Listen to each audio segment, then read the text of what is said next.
Affaire de matchs arrangés. Voici celui qui a balancé l'audio de Samuel Eto'o, maintenant connu de tous. Le président de la Fédération camerounaise de football, FECAFOOT, Samuel Eto'o complote depuis longtemps avec le président du club Victoria Unité pour le favoriser dans le championnat national de football.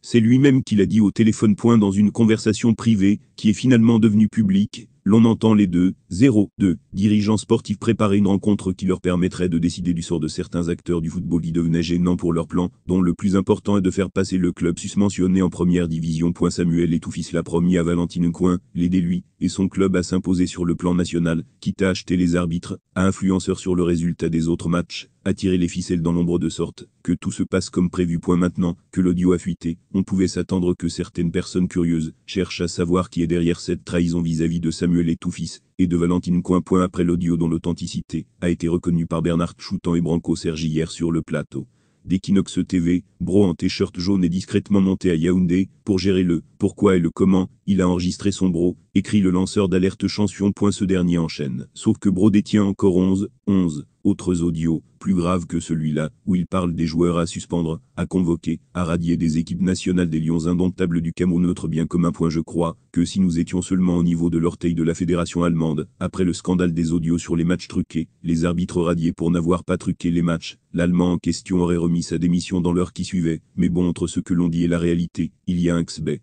Bro égale le président de Victoria Unité.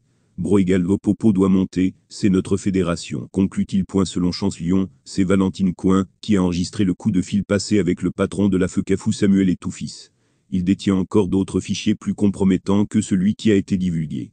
Mais cela ne répond pas vraiment à la question qui a balancé l'audio. Là-dessus, puisque la note vocale mouille également Valentine, on imagine mal comment il pourrait la rendre publique. Tout de même, il a bien pu commettre une erreur qui a contribué à la publication de l'élément. Ce ne sont que des hypothèses à confirmer.